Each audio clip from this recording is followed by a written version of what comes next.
Kumusta na kayo? So, ngayon absensya, medyo matagal-tagal na rin hindi ako nakapag-upload. So, ngayon na 2026, hopefully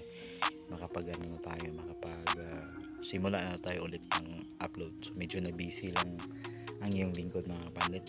So, ngayon, pasensya na kayo, may may wheelchair para yan sa namin, just in case of emergency sa workshop namin. So ngayon magpi-flex ako ng hindi naman to siya unboxing, but magpi-flex tayo ng mga ginagamit natin na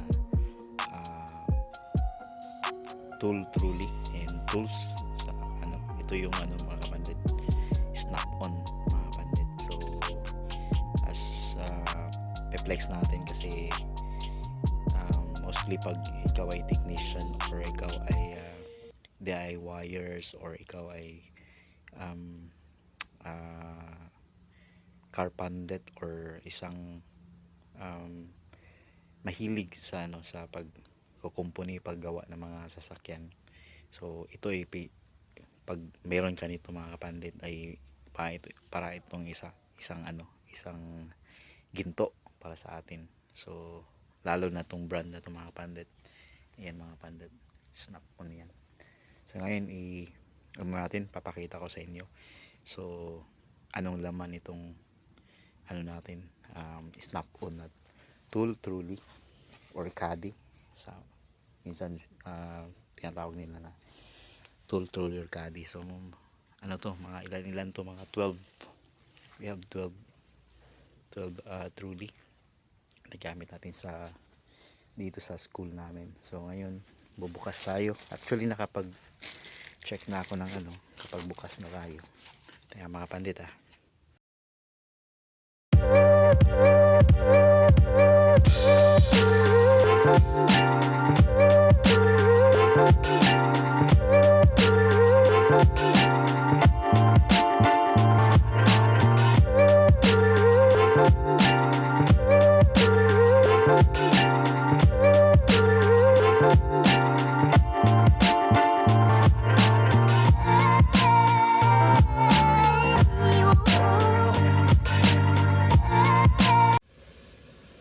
mga kapandit, no? So tatlo mo na yung binuksan natin. So ito yung susian niya.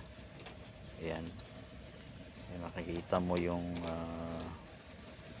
pinaka-emblem ng trolley natin, yung snap-on trolley. So meron siyang isa, dalawa, tatlo, apat, lima, anim na pitong shelves, drawer.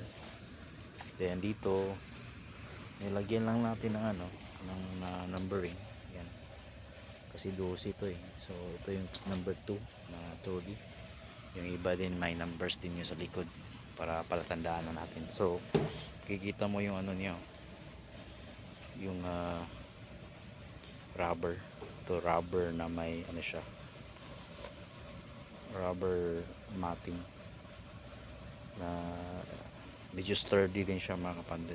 Ganda ng ganda nga So ito yung pinaka rubber mat niya. I think it's insulated kasi rubber. So hindi ko lang alam yung rating ng insulation nito mga kapandit. And yan, bukas tayong isa. So pag yan ito hindi to basta-basta nabubukas. Kung pa-straight, pahila mo lang. Ito kailangan mo siyang i-push pa going to left, push ganyan, push and then pull. Okay, so ito yung first na drawer mga pandit. Makikita mo dito mga set of screwdrivers, flat and Phillips, and then XK set, and then mga maliliit na mga tool set para sa ating extracting tool. Ito yung extracting tool mga kapandit. So ito maganda to yan mga kapandit. Okay, gagawa tayo ng separate video nito mga kapandit, itong extracting tool or extraction tool. So gamit itong mga socket tsaka drivers niya mga pandit. So yan, ano to, napaka inam tong gamitin lalo na sa mga confined areas or masikip or hindi mo masyadong maabot yung bolts and nuts or screws. Okay, so yan, meron siyang stubby, yan, different sizes ng screws. Dito naman sa kabila meron siya mga torque screw. So meron siyang T20. So T20, kung makikita nyo, T20 to T15, T27. So nagsisilbing ano din to special tool, lalo na to E14 sa mga Honda and Toyota or mga Japanese car. Yung mga gamit na tools, bolt head nila is itong E14 na bolt. So kailangan mo itong E14 na socket.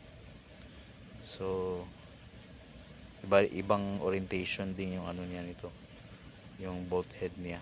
Hindi katulad yung hex cave or yung 6 side. Ito yung mas maganda, mas kakapit siya para hindi deform or mara-round yung head ng bolts head natin. So yun, ito din. So ito yung pinaka common torque screw kung mabilisan. Ito naman is nagagamit especially for braking screw, yung medyo makapit. So ito kasi makaka-exert ka ng effort nito kumpara nito meron din siyang short na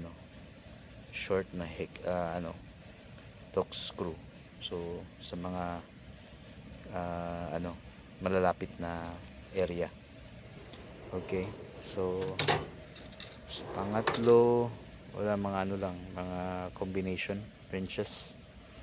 So if I'm not mistaken, nasa mga 15 degrees yung ano niya, yung box. So 15 degrees yata, 15, hindi ko lang sure. Check natin mga pandit. Ito naman mga set of box end wrench. We have the 15 degrees, tsaka itong we have the 30 degrees na box wrench. Okay, so depends din yan sa area na tinatanggalan mo ng bolt. And then we have the socket. This one is the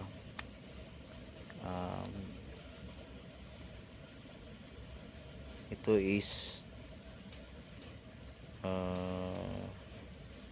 the 1/4 drive, 1/8 drive, 1/8 drive ng mga socket wrench. Yeah, yun maliliit yung drive yan, 1/8 yan. So complete din to, metric ang gamit nito, starting from 7 mm up to yung pinakamalaki nito, up to 23 mga pandit, yan 23. So up to 23 from 7. And also dito sa sa box and wrench, mayroon siyang maliliit from 6x7, ayan 6x7 up to pinakamalaki niya is the 27x30 na box and wrench. Okay, sa kabila naman ganun din, box and wrench, and this one are siya 30 degrees din, 30 degrees. So kasi doon sa kabila, yung kabilang drawer, may size ng box wrench doon na walang 30 degrees. Ito meron. So just to complete the box and wrench. Ito yung mga socket and wrench. Ito naman, kanina meron siyang 1/8. Ito naman is 1/2 drive. Okay, mga 1/2 drive to. Yan o. 1/2 drive. Yan, 1/2 drive. Medyo malaki siya kumpara doon kanina. And then we have the extension drive adapter para sa ano natin. Impact tools. So black finish. And then ito yung pinakamalaki niya. Ito yung 3/4 yata eh. So yun, malaki. Ito yung pinakamalaki niya is 36. Yan mga kapandit. 36 yan. Okay. Mostly are 1/2 drive. Ito malaki. And these are the, sometimes we call it as a drain plug K.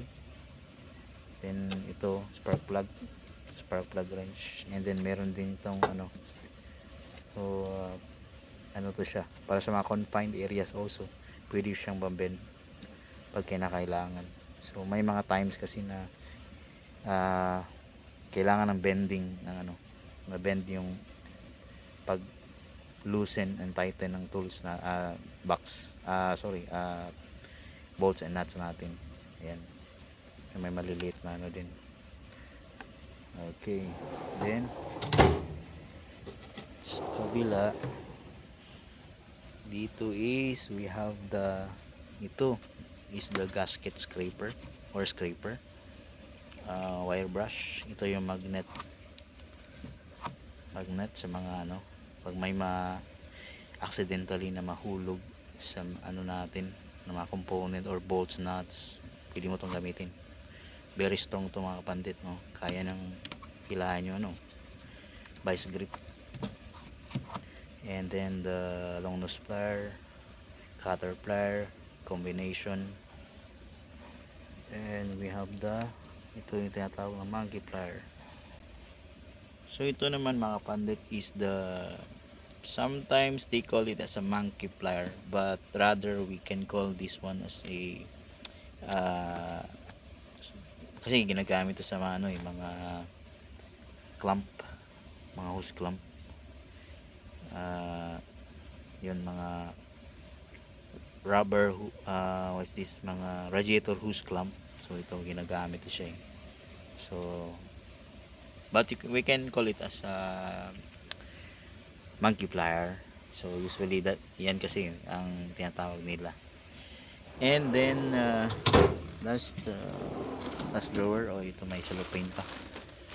May manual to. Ito mga manual is ano lang to eh, mga kita nyo is yung warranty niya. By the way, this is lifetime warranty mga kapandit. Medyo mahal nga tong ano, Snap-on. So mayroon dyan safety information, care of tool storage product, caster attachment, handle attachment, trim installation, worktop installation, and everything mga kapandit na ano. So dito yata yung ano, ito yung pinaka ano niya, warranty, parang warranty card or paper. And then the last drawer na makikita niyo is the hammers and plastic hammers. Ito mga kapandit is the paint scraper. So makikita niyo yung orientation nito iba kaysa gasket scraper. So, paint scraper, chisel, punch, okay, mark punch or pin punch. And then we have the taper punch. Ito yung pangtanggal ng mga pins like sa transmission na ano, yung sa manual, especially sa manual transmission, mga shift shaft pins, yan yung ginagamit. Okay, so yun mga kapandit. And makikita natin dito sa mayroon siyang, balik natin ito, may caster. Yung kagandaan nito is may caster wheel mga kapandit. Ayan, so mayroon siyang on and off. Okay, so i-on mo, brakes, magbe-brakes yan. di yan mag-move. Okay, so di yan mag-move. So then meron siyang off. Kung gusto mong i-off yung brake ng caster wheel. Teka,